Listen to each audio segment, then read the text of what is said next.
take that for granted. They were getting them up 100%. So congratulations to her. But I think she got to win her one to really kind of have her name in that. But I mean, she's always going to be a great player. I think she should be up for MVP.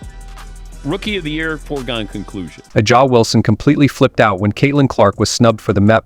And honestly, the basketball world couldn't handle what followed. Think about it, Wilson, a two-time VEP herself, still chasing her third, was openly rooting for a rookie to snag the title instead. That's saying something, isn't it? Wilson is the best player in the game. Not even a debate. But I'm talking about value now. Caitlyn Clark's skills are on another level, especially when a powerhouse like a JaWilson is backing her. And when Angel and Cheryl threw shade, questioning if Caitlyn was worthy, a Ja shut them down quicker than a dropped Wi-Fi signal. The Indiana Fever have their first playoff berth since 2016. Of course, the big difference is Caitlyn Clark. I think she should be up for MVP. If you're sitting there thinking a JaWilson isn't all that, let me break it down for you with some cold, hard facts. A JaWilson is basically the WNBA's queen, two-time VEP, two-time Defensive Player of the Year, and the heartbeat of the Las Vegas Aces. She's practically carried her team to multiple championships on her own. She's not just playing, she's dominating. Whether she's raining buckets, swatting shots like they're nothing, or making those clutch defensive moves that seal games, her impact is undeniable. You don't even need a scoreboard, just watch Wilson, and you'll know who's winning. That she is doing what she's doing, and at a very high level. You know, it's now commonplace where she'll go for 26 and 12.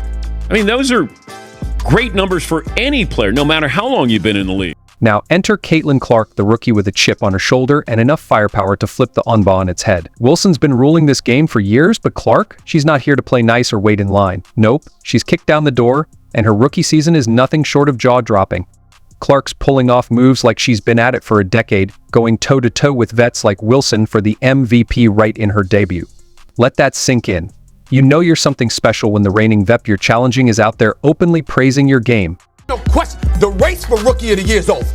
After what they did to the Sky, after they won their fourth straight, after they're over 500, they were just 500 the other day for the first time in 2 years when they were 2-2. They doing their thing. And Caitlyn Clark, last 12 games, 23.4 points or 47% shooting, second leading scorer in the entire WNBA, 10.6 assists for Caitlyn Clark, leads the league. She's the league assist leader. And Wilson, she's not just throwing out compliments. She's been at the top for years: Olympic gold, multiple All-Star honors, and even landing on Time's 100 most influential people list in 2024. That's not just a player, that's a legend. A Jazz been dropping insane numbers this season, averaging over 27 points and 12 rebounds a game. Yet, even in her peak VEP form, she's looking at Clark and saying, you know what? This rookie might just deserve the crown. When someone like Wilson gives you that kind of nod, it's like Onba royalty handing over the keys to the kingdom.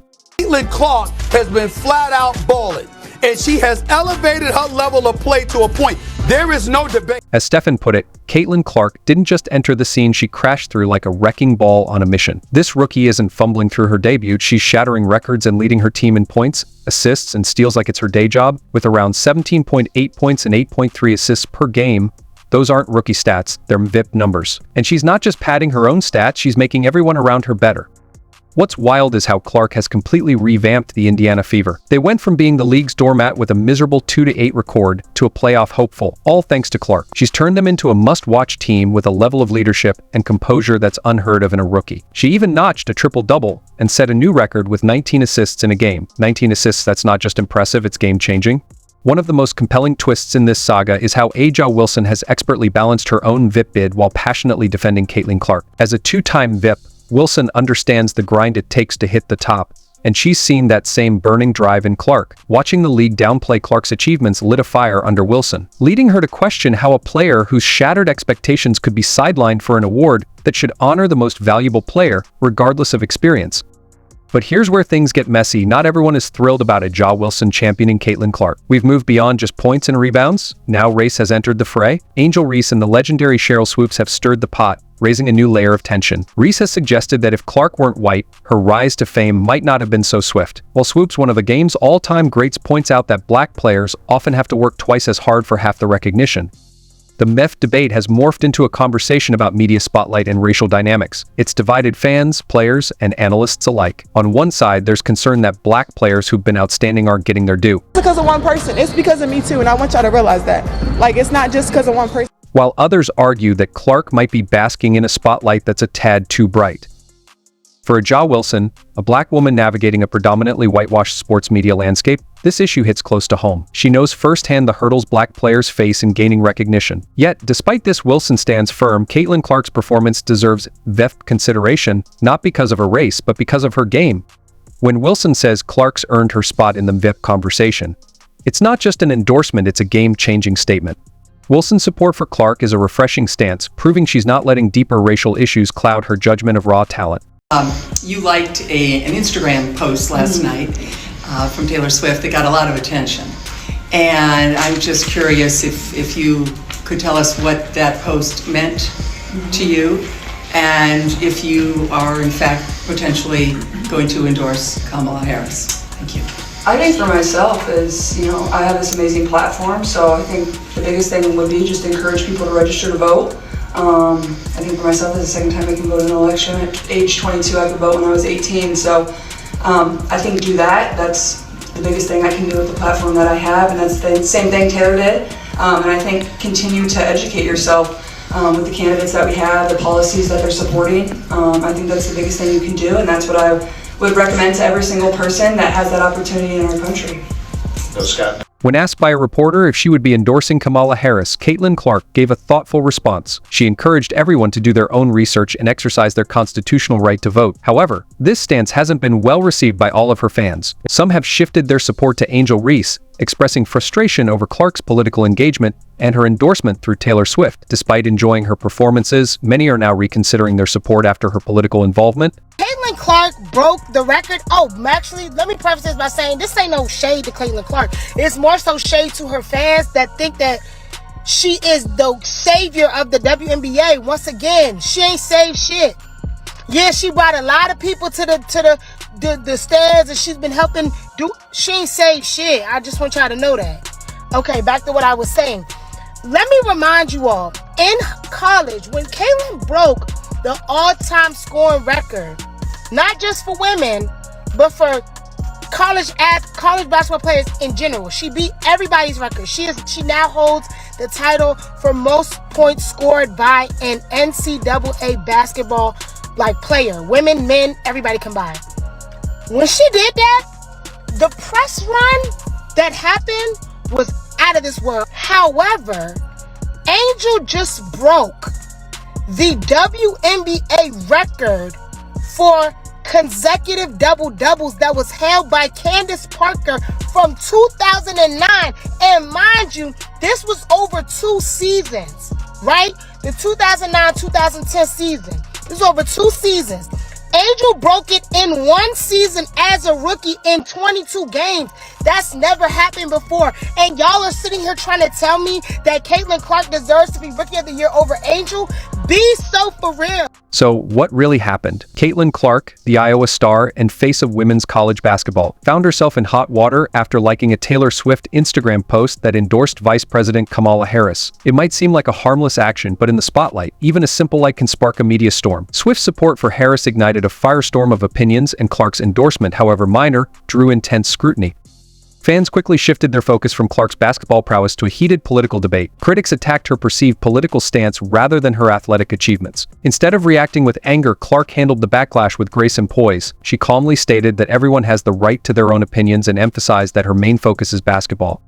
Clark's response was a breath of fresh air in a climate where athletes are often expected to weigh in on every issue. She chose to stay grounded and let her on-court performance speak for itself. However, despite her composed handling of the situation, the backlash didn't die down, it intensified. Clark was now judged not just for her game, but for her supposed political beliefs, shifting the narrative further away from her athletic talent. Because she liked a tweet of Taylor Swift. Really? You're gonna stop being a fan? You know how stupid you look? And how much you look you're a brittle spirit, like Dave Chappelle said. Man, that's a brittle spirit. Yeah, you have a brittle spirit if you're that butthurt over a tweet. So what? I'm still gonna be a fan. I like Caitlyn Clark's game, bro. And I can't wait to see her break that record. Fans who once adored Caitlyn Clark suddenly began questioning her motives after she liked a Taylor Swift post endorsing Kamala Harris. Critics accused her of being out of touch and expressed disappointment, shifting the focus from her on-court achievements to her perceived political beliefs. It was as if a switch had been flipped. Those who once cheered for her were now ready to turn their backs. However, Clark's supporters quickly rallied, calling the backlash absurd and emphasizing that her opinions should not overshadow her basketball talent. They argued that she's an athlete, not a politician, and that social media likes shouldn't define her career. The fan base was sharply divided, with strong opinions on both sides. Things took a dramatic turn when Angel Reese's fans entered the fray. Known for her fierce rivalry with Clark, particularly after their epic NCAA championship clash, Reese's supporters seized the moment to criticize Clark further. What began as a minor social media interaction exploded into a full-blown battleground, with Reese's fans using the opportunity to amplify the drama. The rivalry now extended beyond the court, turning into a heated fan clash that overshadowed the original controversy. People are watching women's basketball right now. It all started from the national championship game, and I've been dealing with this for 2 years now.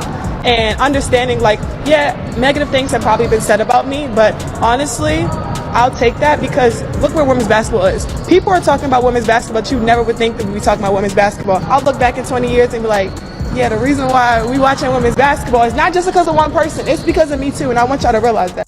Angel Reese's fans came at Caitlyn Clark with intense scrutiny, branding her as out of touch and privileged over her perceived political stance. Some went so far as to dig up old comments and clips to cast her in a negative light. What began as a simple social media interaction quickly spiraled into a full-blown online war, with insults and accusations flying between fans of both players.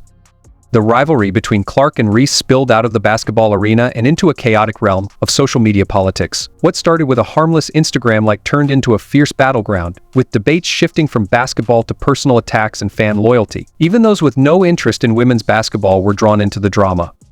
Amidst the online chaos, Clark's performance on the court began to falter. In a recent game against the Las Vegas Aces, she struggled to maintain her usual high standards. Her shots were off, her energy seemed drained, and it was clear that the mounting social media pressure was taking its toll. Analysts and fans alike speculated that the controversy and backlash might be affecting her game, with some claiming it's impacting her focus and performance. Yeah, I mean, honestly, Chelsea didn't guard me a ton, maybe a couple times. Jackie was usually the defender that was matched up on me, or when Colson came in. And honestly, they're all really good defenders. They're physical, they're strong. The offensive fouls are definitely surprising at times. You know, I feel like I do get held and get quite a bit of contact throughout the games, and then you get hit with some of those when you take some contact and give contact back.